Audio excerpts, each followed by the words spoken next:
The Walt Disney Company is cutting 10 Walt Disney World perks this week for annual pass holders. Not cast members. The cast members are cutting the perks. You get what I'm saying. Let's talk about it today on That Park Place. Guys, here we go. More perks being cut. Now, these were temporary perks. These were Disney launched a 2026 edition of the VI Pass Holders Summer Days event on May the 1st. Now, this was a summer celebration bash. Of course, this article is coming to us from Disney Food Blog by Brian Del Pozo. So the summer celebration offers limited time offerings and perks just for pass holders across the resort, including merchandise, spaces, and big savings on dining. However, these are about to disappear on July 31st. Starting off with restaurants, there will no longer be these major discounts. For the entire summer, you were able to get 20% off at Be Our Guest Restaurant, the Crystal Palace, 40% off Beer Garden, Coral Reef, Garden Grill, Hollywood and Vine, Tiffin's, Tusker House, Boat Rights, Cape May Cafe, Toledo, and Whispering Canyon Cafe. Wait a minute. I ate at Beer Garden. It was lunch only. Okay. I was like, did I not get this 40% off discount? Did I not know and not think about it? Uh-oh. But it was just for lunch only. I believe I had dinner there. Jay and I had dinner there. Oh, and it was it was actually really good. I have not eaten there in like 10 years and ended up really enjoying it. But also disappearing, Vash, is this exclusive pass holder popcorn bucket with art from designer and illustrator Ashley Taylor that was available at City Hall Popcorn Cart at Main Street in Magic Kingdom, World Celebration Popcorn Cart in Epcot, and Chuck Renati, the popcorn cart between the Hollywood Brown Derby and the Little Mermaid, a musical adventure at Hollywood Studios, and the main stage cart located in the marketplace between World of Disney and Ghirardelli Soda Fountain and Chocolate Shop at Disney Springs. Other merchandise departing includes an exclusive Woody and Buzz pass holder magnet. I think I got that one. That was at Epcot's Creation Shop. Exclusive VI pass holder merchandise, including a Zip-a Putty, a tee, a Loungefly crossbody bag, a baseball hat, a Corkscrew canteen. An exclusive pass holder tumbler featuring artwork from Joey Chu. Exclusive food will also be disappearing, including the Mickey chocolate cake pop with Werther's original caramel and Epcot's caramel couche. I think I say couche or couche, or I don't know. I don't speak German.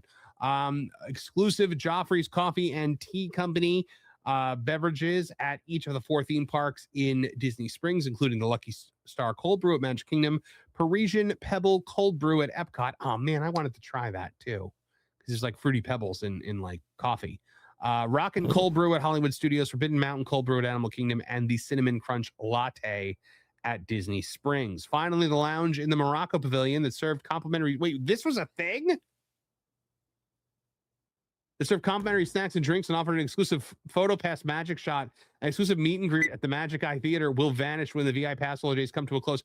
That was a thing? I've never heard of this before. You're telling me quite bizarre. I was sweating my butt off at Epcot, I could have gotten into a pass holder lounge that had complimentary snacks and drinks?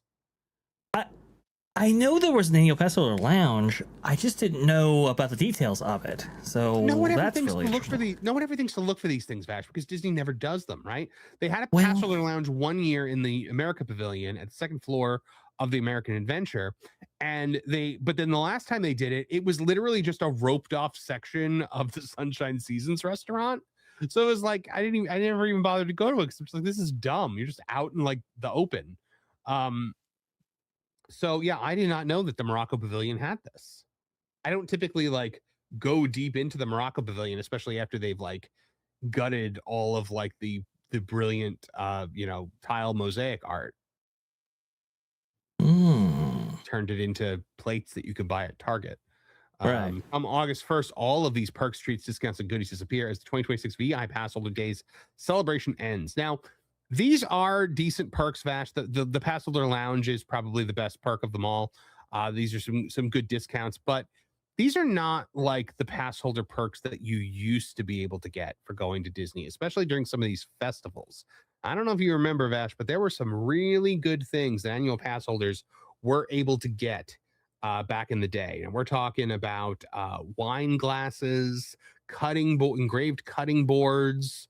I think I got a coaster sets. There were gifts that you would be able to get. So the first time you would go to, like, let's say Food and Wine, you would get a small gift, like a magnet or something like that. The 7th time that you would check in, you would get this like exquisite gift. And that was wonderful. Like that was back when they actually cared about keeping their pass holders. They don't care about that anymore, though, Vash. VI pass holders, I mean, like outside of like the lounge, which I don't know how big or small that was, but it certainly wasn't. There was no signage or anything for it that I saw when I was walking through Morocco. They don't really do much for APs anymore, and we're always hearing about when perks show up, they are typically temporary. Right. Yeah, I think back in the day, I think it used to be a little bit more competitive, right? Disney was having to compete with Universal, with SeaWorld, with all these different places for that annual pass holder population right there. And so, you'd have different perks associated with it in order to sign up and be a member and obviously pay the annual fee, but also to engage in all the services and amenities that Disney had to offer right there. But as time has gone on, obviously Disney doesn't have necessarily a loyalty problem.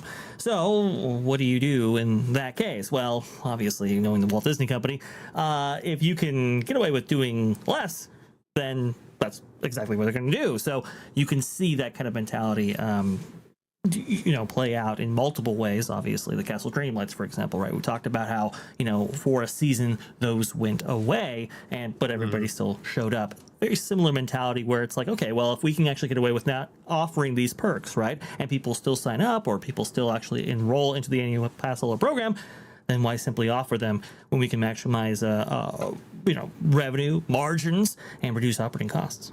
Why buy the cow when you're already getting the milk for free? You didn't. Well, of all the cheap, lousy ways to save a buck.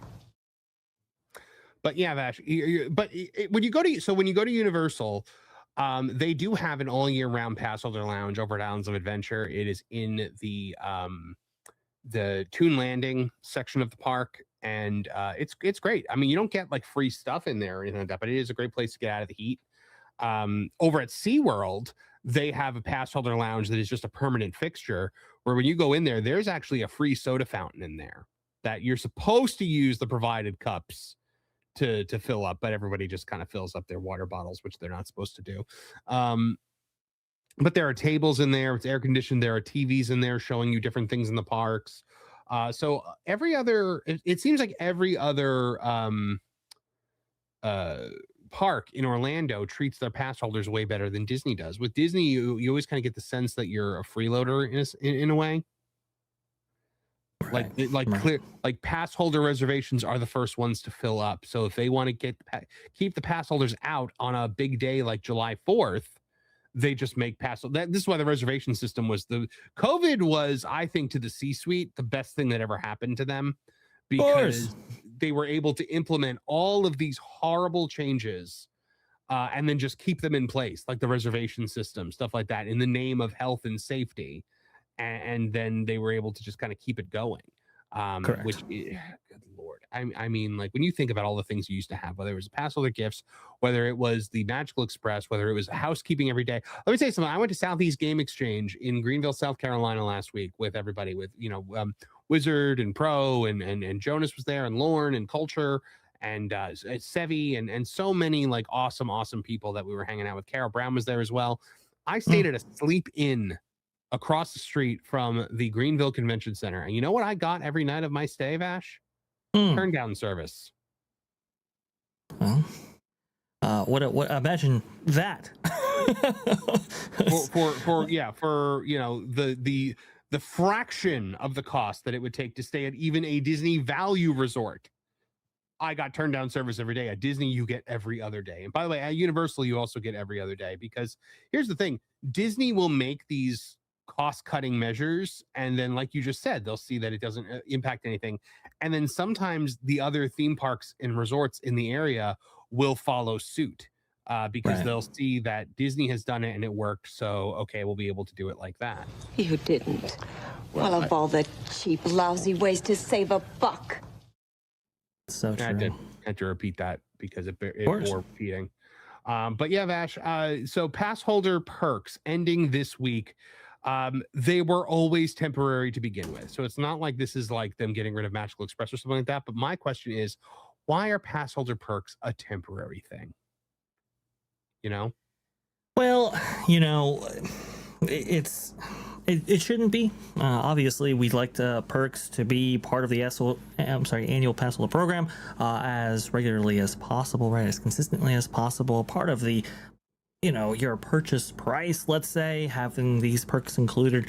But we just know that the Walt Disney Company, values those loyal customers simply differently. And we know that they actually, rate those consumers differently as well. Right, where annual pass holders is almost the lowliest of the low. Now it's like, okay, well, compared to ticket holders, that's a different class altogether. DVC, of course, and Club 33 memberships and everything else, right? They have these different ratings for every single guest, and so if they can get away with offering less to a consumer who is paying an annual price, right? Like I said, the cow versus the people who are paying for the milk, that being the day guest. It's kind of like, okay, well, we're going to go ahead and shift our priorities towards this direction. We saw a little bit of this with Thomas Moslem, actually, during that media summit back in February, before he was actually chairman of the Experiences Division, back when he was the president of Disneyland. He was asked about the question of magic bands and whether or not they'd be expanding that service at Disneyland. He was saying, look, when it comes to Disneyland, Disneylanders with magic band, right? There were so few guests actually on the system. Could we better prioritize those resources to maximize the experience for everybody?